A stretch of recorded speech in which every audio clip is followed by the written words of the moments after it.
Hi, this is The Philosophical Angle, Defining Concepts in Current Media. And I am your host, Chris Angle. I'm the author of 4 books on philosophy, one of which is The Nature of Aesthetics. With us are 2 of our regular discussants, Mark Brennan, Professor Mark Brennan at the New York University School of Business, the Stern School of Business. Welcome, Mark. Thanks, Chris. We have with us Rick Samuelson. Rick graduated from Yale, has an MBA from Wharton, an MA from Tufts. He was in the investment banking industry, and he's now retired and a venture capitalist. Good to see you, Rick. Good to see you. The purpose of the philosophical angle is to examine the nature of the concepts being used in current media and compare the essence of the concept with the usage and circumstances in which the term is being used. This week, we're going to discuss Paula Deen and the N-word. So, let's get started. The media has it that Paula Deen has found out that Paula Deen, a star on TV in the cooking industry, has created an uproar by having admitted that she used the N-word sometime in the past. Well, hasn't everybody said or read the N-word? After all, it's all over 19th century literature, such as Huck Finn and other works by Mark Twain. And Joseph Conrad used it. So at one point, we know that it was not a pejorative, because in reading Huck Finn, we can remember that it was just used as a word to denote his friend, Jim, that was black. Okay, so let's start by learning where this word came from. Well, it probably originates back from the Latin, from the root word nigrum, which went to the adjective of niger, which meant black color. From the Latin, we went to the Spanish, and the Portuguese began to use it, and they had the word negro, which also means black color. Well, in colonial America, probably due to the Spanish and Portuguese influence there, these 2 words, nigar and neger, were used and probably corrupted into negro, which all, of course, mean the color black. It's logical. Well, the 1800s saw the use of this widely without a pejorative effect or intention. But then in the 20th century, the word has changed. First, it became negro, and then then in the 50s, we started to use the word colored. And then in the 1970s, Afro-American appeared on the scene. And then most currently, African-American. And this is probably because somewhere in the early 1900s, it started to take on a pejorative or insulting connotation. But it's become so bad to utter this N-word, which historically was not a pejorative word, that the media has castigated, that has criticized widely Paula Deen or anybody else that might utter the N-word, or I should say any other non-black that would utter the N-word. So let's analyze why this could possibly happen. What has happened? Well, as we just stated, in the 1800s, there was no racial slur about it.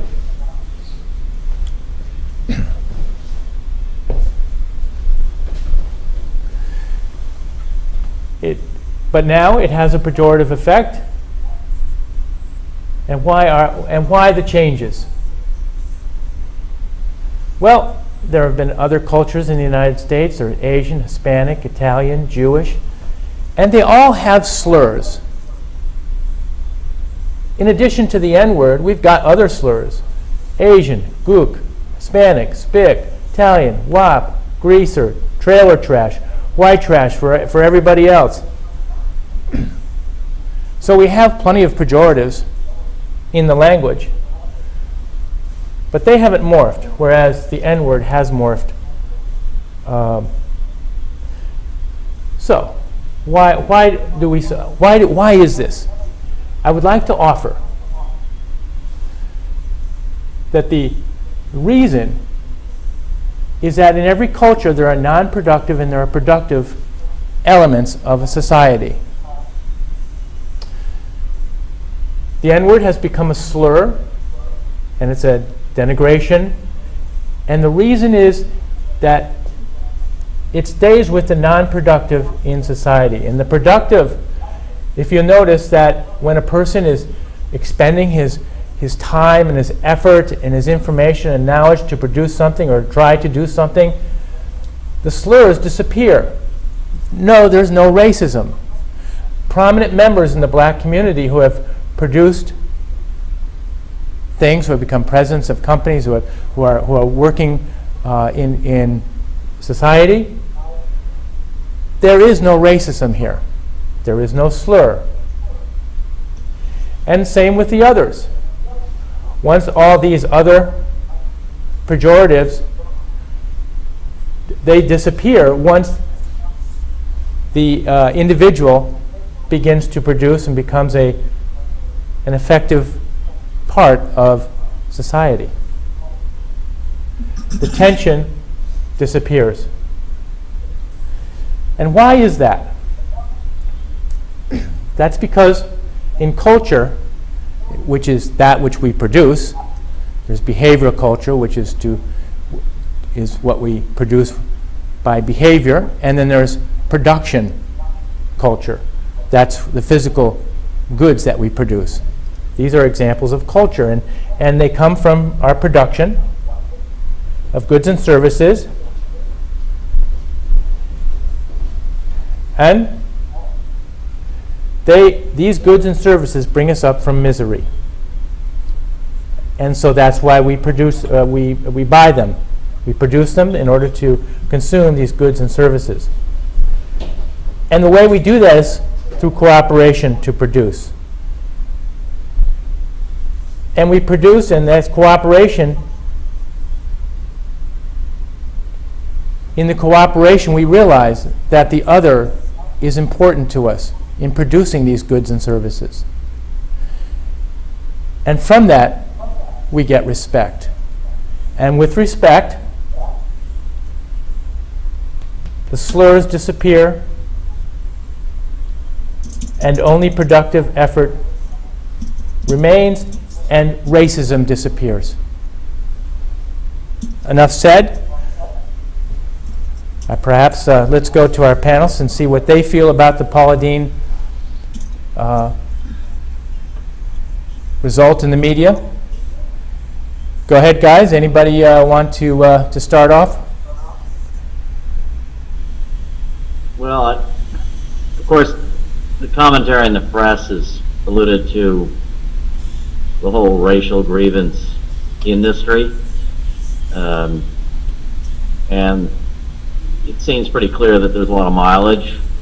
Whether there's a lot of money in it, maybe a debatable point, but there certainly is a lot of press coverage mileage to be had by exploiting these comments by various well-known individuals, and Paula Deen isn't the only one who's been ensnared in this phenomenon. But it's hard to have a lot of respect for people like Al Sharpton and others who want to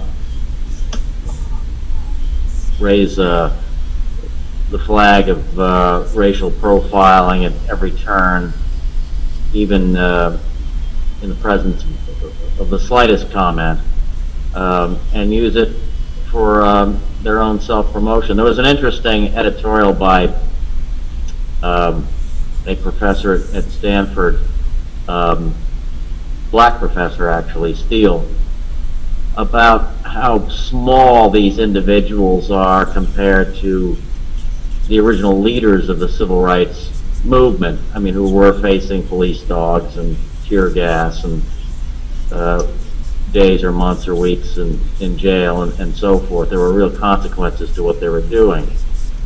Whereas today, it's almost a farcical display. It's a hollow shadow of the courage that was part and parcel of the original civil rights movement. Mm-hmm. Okay. Mark, any overall comment? I was thinking about it when you proposed the topic earlier in the week, and kind of along the lines of what Rick was saying, I thought about it as a byproduct of our democratic republic. And you've got a lot of special interest groups or racial groups or religious groups. Everybody's got to have their one little cudgel to move the argument their way. And while the word has a sordid past and it's horrible and should not be used by anyone, regardless of their color, in language, if someone takes offense at it, they take it to another extreme and use it to advance causes and just kind of to be a competitor in this battle of faction that is our democracy. Okay. Do you think there's any connection, guys, between what an individual does in society and their value and racial tension?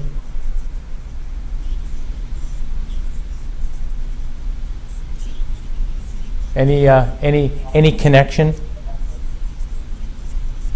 Well, and you know what? We're not talking just about blacks. We can talk about Jewish, Italians. There's been a history of immigration in this country from Asia, from Italy, from the Germans. I believe the Germans are the most populous section of the economy. I think we have more immigrants from Germany than any other country, and including Russia, including English, I think. And all of them have had their insulting words, especially when they get off the boat. They were poor, and they were all looked down upon. But as they integrated into society, these racial slurs have really disappeared. And now they are all prominent members of society. So I'd like to ask you if is there a correlation between productivity and racial tension, or even cultural tension, for that matter? I think instead of people becoming productive members of society, what really changed was our outlook on any kind of speech that denigrated any race or group. 40 years ago, we used to tell Polish jokes all the time. And the standing of Poles in this country has not changed radically in the last 40 years. But our attitudes toward racial jokes have changed completely. You would, sooner fart in church than tell a racial joke anymore. So I don't know that it's as people become productive members of society that the epithets drop off, as opposed to now, for whatever reason, we just don't tolerate that kind of language, humorous or not. Okay. Rick, what do you think about? Is there a relationship between productivity and what's your opinion on that? And racial tension? Well, I think there are a number of factors going on. There's intermarriage, of course. There's Mark points to self-censorship across many types of information, not just jokes and epithets, but the politically correct movement reigns. I would dare say supreme, and not all of it's been positive. It may have been positive in terms of self-censoring racial epithets, but it's cost free dialogue a great deal in this country in terms of what what ideas can actually be debated openly and fairly and with the attention they deserve. So it's a bit of a mixed bag. I do think, those groups that have prospered, and many ethnic groups, if not most, have, gradually over time they become members of the Supreme Court or congressmen or leading businessmen or professors here and there, and they're accorded the respect they deserve, and they move into the fashionable neighborhoods, and it's a natural process of the social evolution that is ongoing, and I think there's a certain number of blacks who've made that transition as well. So Absolutely, of course. it's just that group hasn't probably made as much of a transition as others. Okay, absolutely. And they many have done very well, and I believe against those there are no racial slurs in society at all. But let me. Do you think racism exists in America at all? I don't. But I'd like to hear your opinion. Does racism exist? When Charles Brown Galli the other day called white people crackers, is that racist? Or when Rachel Chantel is talking about crackers all the time, is that racism? Well, they're talking about it, but does it actually exist? In other words, they talk about it, but it's as if they're creating a problem that really doesn't exist at all. Am I right? I don't know. I think so. Well, if spewing racial epithets is evidence of racism, then that would be racism. It's tautological, but it's. Yes, that is. So, what do you think, Rick? Does it still exist? Does racism exist in America now, presently? I think the United States, and particularly academia and the government, have a remarkable fascination with racial categorization. I mean, it's bordering on the comical. I see forms now that list, various mixed race combinations and all manner of splitter groups from various islands and God knows what. And the fascination and focus and obsession with this, celebration of diversity, racial diversity, not intellectual diversity. I mean, it seems to be going the opposite direction there, but with racial diversity it's one of the most striking developments of the last 20 years. Are you possibly saying that the government preoccupation with racial diversity is actually causing the problem of racial tension to be almost fanned, to be yes. exacerbated? Yes. There was an article that came out the other day.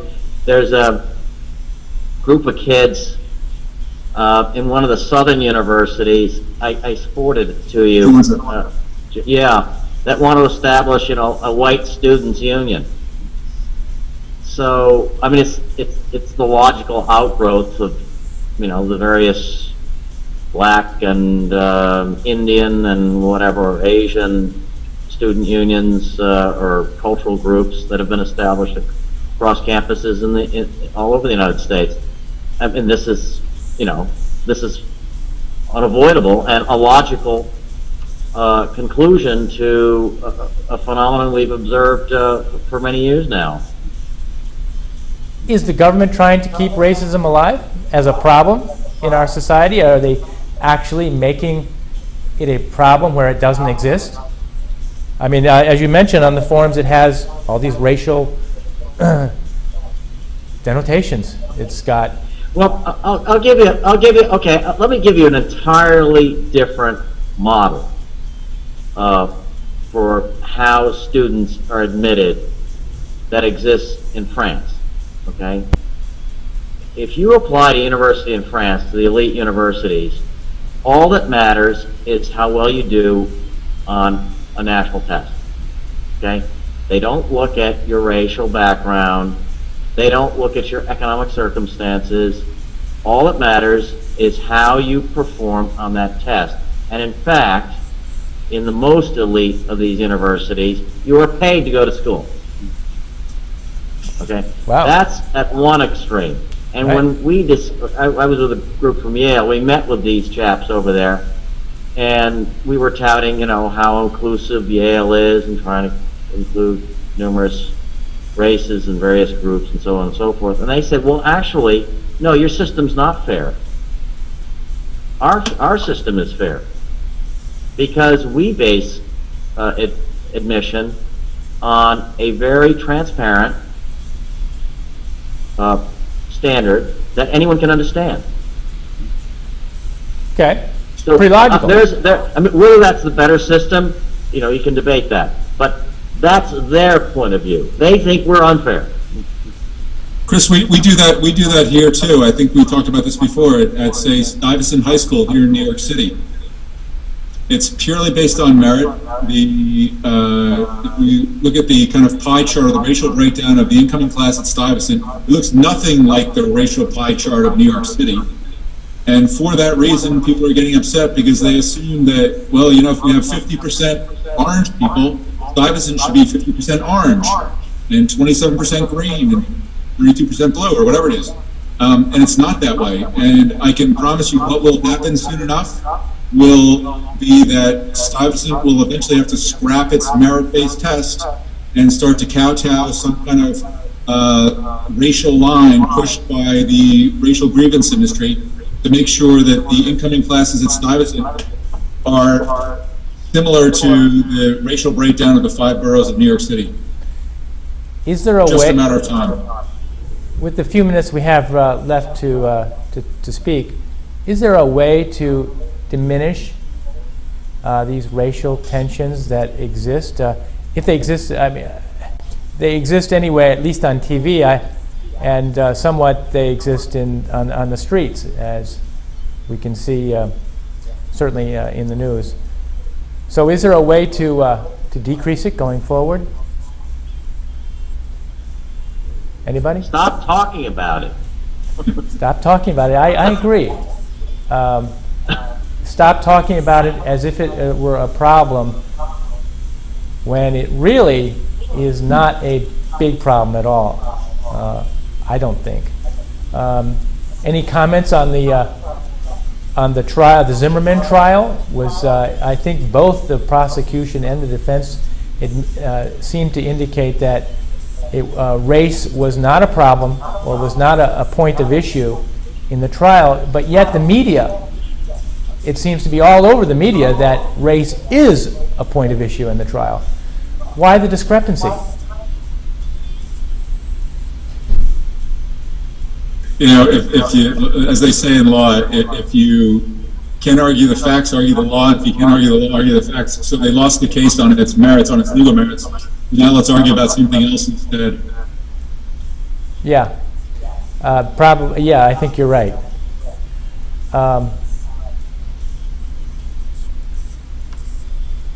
So, how do we diminish it going forward, guys? Any? Do we admonish the media for taking it out of proportion, or is it a valid concern in America today?